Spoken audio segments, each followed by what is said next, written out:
Good morning students. आज lecture number 18 में बड़ा शानदार टॉपिक आपके लिए मैं लेकर आया हूं। राजस्थान बोर्ड में तो ये नहीं आता है, लेकिन मैं गारंटी के साथ आपको विश्वास दिलाता हूं कि आईआईटी, नीट, एयरफोर्स और टीचर में एक एग्जाम होती है रीट, उसमें आपसे 100% इसमें से जब भी क्वेश्चन पुटअप करेगा, क्रांतिक कोण की तरफ जब भी वो अपना हाथ बढ़ाएगा तो इसमें से क्वेश्चन जरूर पूछता है। ये मेरा दावा है, ठीक है ना। तो आप इसको, ये राजस्थान बोर्ड का टॉपिक नहीं है, हालांकि बिल्कुल नहीं पूछा जाएगा, लेकिन कॉम्पिटिटिव एग्जाम में जरूर आता है, ठीक है ना। तो जरा ध्यान से समझें इस बात को। आप टॉपिक क्या है हमारा? डिपेंडेंस ऑफ क्रिटिकल एंगल, क्रांतिक कोण की निर्भरता। तो देखो बेटा, तो सबसे पहले हमने जो प्रीवियस लेक्चर में यहां तक तो पढ़ा दिया गया था कि क्रांतिक कोण का फॉर्मूला क्या आता है। यह फॉर्मूला है हमारा अपवर्तनांक n बराबर 1 sin IC। चाहे तो IC लिख लो चाहे C लिख लो, एक ही बात है, क्रिटिकल एंगल, राइट। n बराबर 1 sin IC। अच्छा, जरा n को देखें ना, n कैसे लिखा जाता है, इसको भी आप जरा देखें। ये जो n होता है ना, वो होता है आपका n r बटे n d। इस बात का विशेष ध्यान रखना, ठीक है ना। क्या होता है बेटा? एक मिनट, n d बटे n r, ये होता है सर। अच्छा, यहां बेटा बहुत शानदार फॉर्मूला है ये। रेरर मीडियम, R4 होता है रेरर, मतलब विरल माध्यम, ये विरल माध्यम है, और D4 है बेटा सघन माध्यम, डेंसर मीडियम, सघन माध्यम। तो रेरर मीडियम में विरल वायु उसका एक हो जाता है ना, एक होगा नहीं होगा, यहां एक रखो आप, NR की वैल्यू 1, ND डेंसर मीडियम का n, तो यही तो रिलेशन आता है। तो इसको मैं ऐसे भी तो लिख सकता हूं। बच्चे टेंशन में आ जाते हैं कि सर ये कैसे लिख दिया, अब तो आ गई ना समझ में। क्यों? वायु के लिए R की वैल्यू 1 होती है, डेंसर मीडियम का क्या हो गया, मान लो n, अगर हमको ज्ञात नहीं है तो n बराबर 1 sin IC। ये रिलेशन आपके सामने आ जाता है, कोई यहां तक डाउट तो नहीं है। अब जरा देखें आप, क्रांतिक कोण के साथ ये आपका रिलेशन बनता है, तो इसको मैं और इसको आगे खोलूं तो एक सूत्र और पढ़ा था हमने, n समानुपाती 1 बटे लैम्डा, n समानुपाती 1/v, ये भी आपके फॉर्मूले आते हैं, ठीक है ना। तरंग दैर्ध्य के भी व्युत्क्रमानुपाती होता है, पढ़ा दिया है ना, और वेग के भी कैसा होता है, व्युत्क्रमानुपाती। समीकरण 1, 2 और 3। अगर मैं, अच्छा, साइन IC में अपवर्तनांक के व्युत्क्रमानुपाती है और साइन IC, तो इसके कैसा होगा, तरंग दैर्ध्य के। तो जरा इसमें रिलेशन देखें आप, तो समीकरण 1 व 2 से ध्यान से समझना बेटा, लैम्डा समानुपाती साइन IC समानुपाती 1 बोले जरा क्या आएगा बेटा, n। एक रिलेशन ये भी आ गया, ठीक है ना। जिस रंग की तरंग दैर्ध्य जितनी ज्यादा होगी, उसके लिए क्रांतिक कोण का मान भी उतना ही अधिक होगा, ठीक है। इसके ऊपर मैं एक न्यूमेरिकल भी आपको कराता हूं। जैसे, तो देखो रंगों पर किस प्रकार से निर्भर करता है क्रांतिक कोण? ये क्वेश्चन काफी बार एग्जामों में पूछ लिया गया है, काफी बार। जब भी आप रंगों की कहानी पढ़ें, इसको ध्यान रखना, रंगों की कहानी है ये। आप लिख सकते हो यहां रंगों की कहानी, रंगों की स्टोरी या कहानी। ठीक है बच्चों, कोई दिक्कत तो नहीं है।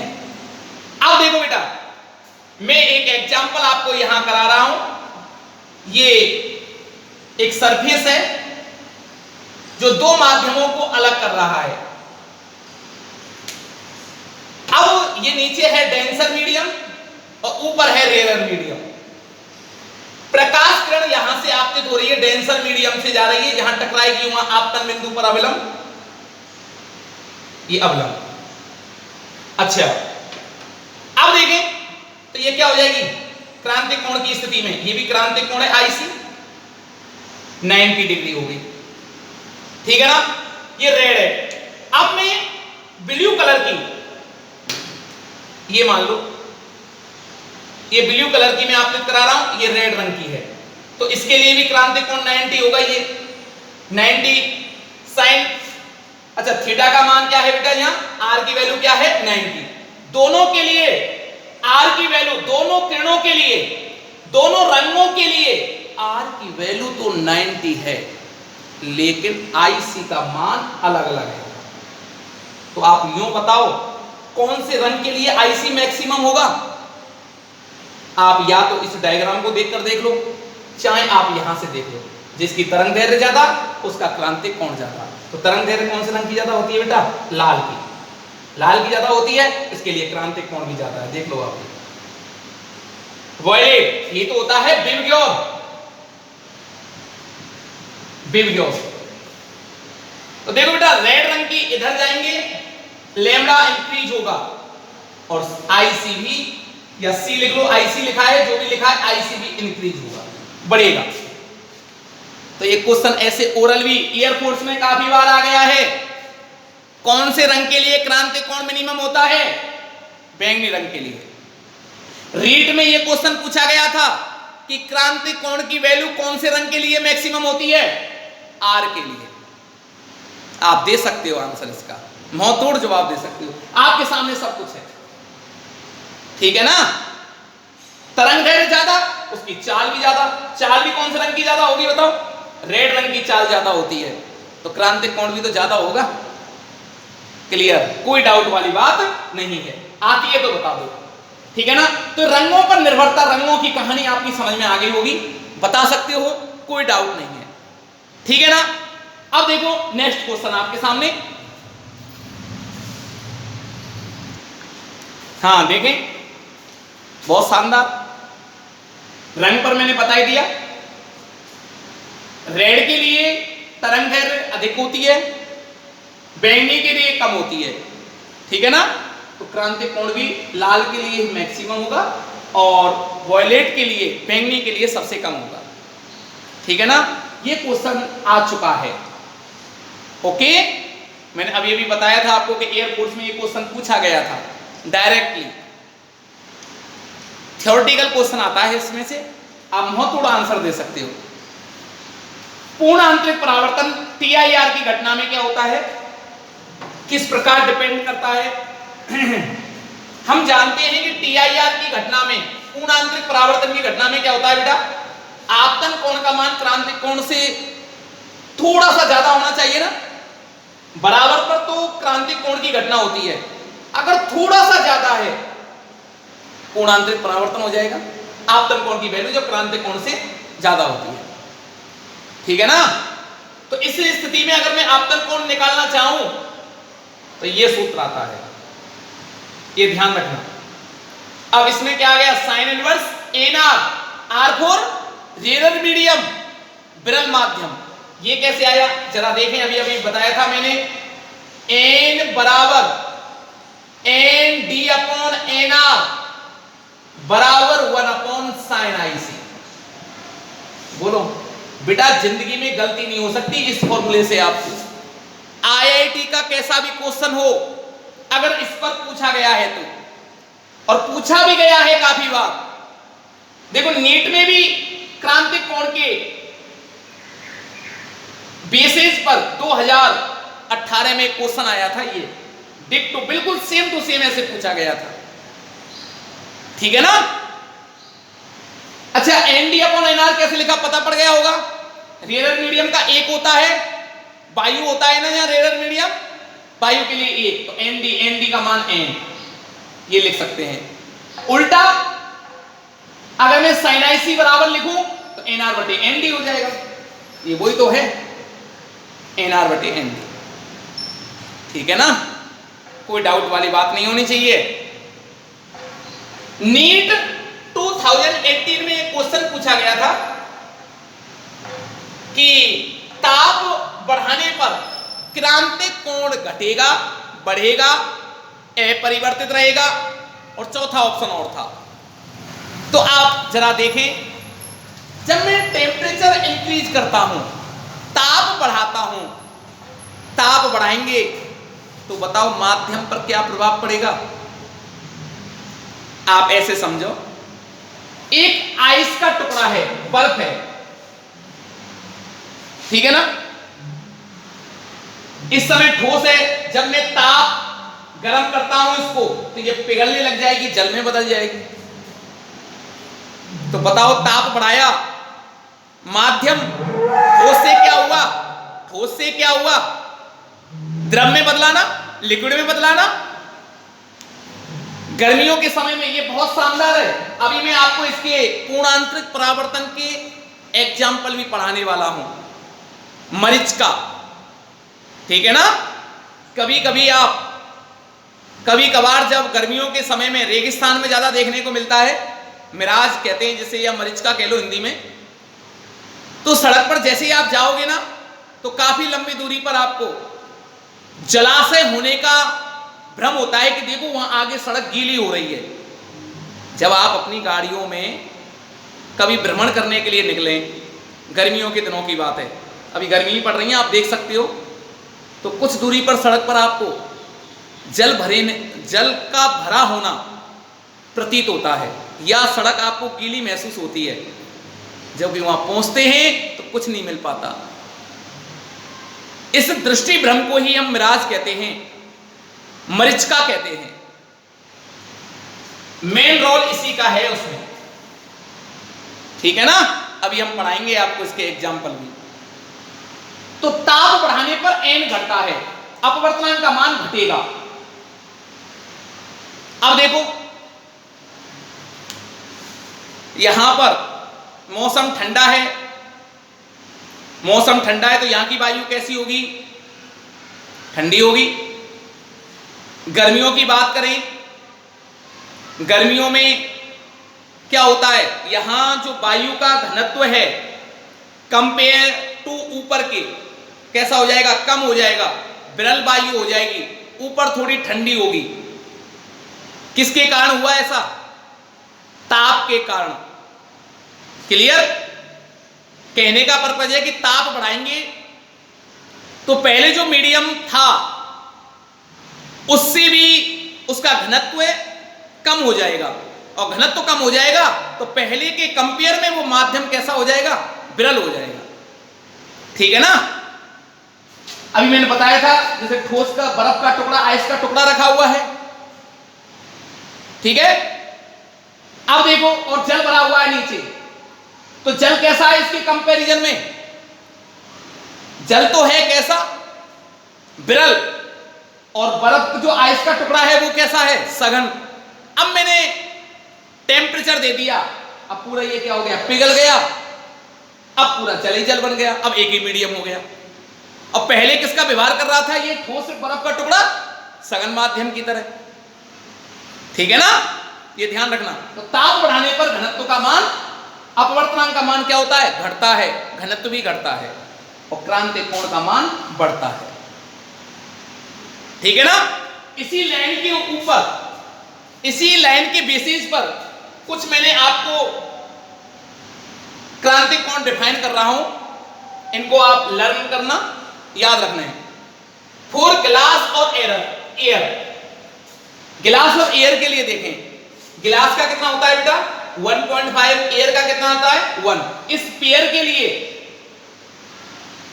आईसी की वैल्यू होती है, क्रांतिक कोण का मान होता है ग्लास के लिए, इसका तो एक ही हो गया, तो ग्लास का बचा, इसके सापेक्ष कितना हुआ बेटा 42 लगभग, ठीक है ना, 42 डिग्री होता है क्रांतिक कोण का मान।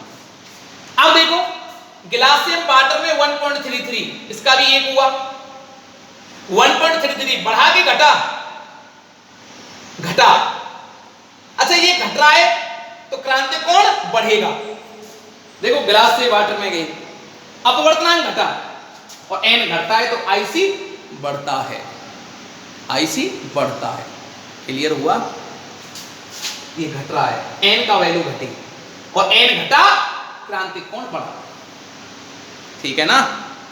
डायमंड के लिए 2.42, एयर के लिए 1, बढ़ा सबसे मैक्सिमम तो क्रांतिक कोण घटा, क्लियर हो गया, कोई डाउट तो नहीं है। तो इसको बेटा आज जो मैं पढ़ाया है ना आपको, स्पेशल कॉम्पिटिटिव एग्जाम के लिए टॉपिक पढ़ाए हैं, तो आपको भी तो कॉम्पिटिटिव एग्जाम की तैयारी करनी है आगे, तो आप क्यों देरी करें इसमें, बताओ, आपको नहीं करनी हो तो बात अलग है, तैयारी तो आपको करनी होगी भैया। तो बेटा देखो मेरा ये उद्देश्य रहा है शुरू से अब तक कि ये नहीं है कि हम आपको केवल राजस्थान बोर्ड की ही तैयारी कराएं, कि जिस टॉपिक में रिलेटेड आपको कंपटीशन एग्जाम मुझे लग रहा है कि यहां पे कॉम्पिटिटिव एग्जाम के लिए फायदेमंद है, उसको मैं नोट में अलग से करा देता हूं, ठीक है ना।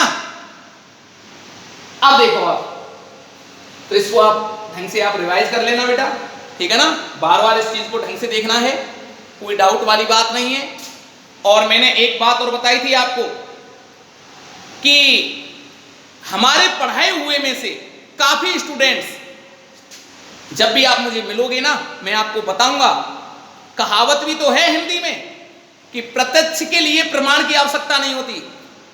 आप मुझसे जब भी मिलोगे ना तो मैं काफी ढेर सारे डॉक्टरों से बात करवाऊंगा, काफी स्टूडेंट्स मेरे डॉक्टर हैं, काफी स्टूडेंट्स मेरे टीचर बन चुके हैं, काफी स्टूडेंट्स मेरे एयरफोर्स में लग चुके हैं, काफी बच्चों का आईआईटी में सिलेक्शन हो गया है,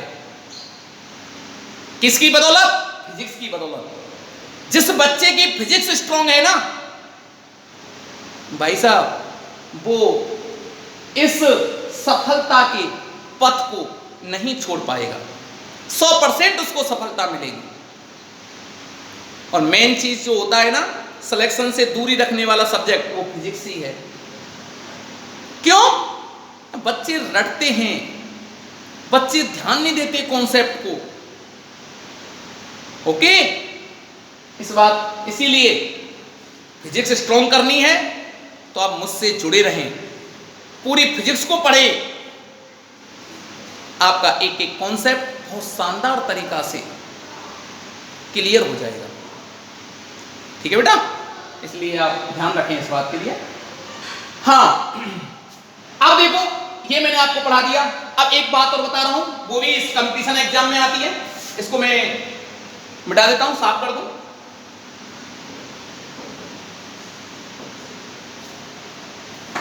देखो बेटा मैंने आपको अपवर्तन की घटना में एक बात बताने वाला हूं शानदार, नोट नंबर 2 बहुत शानदार है,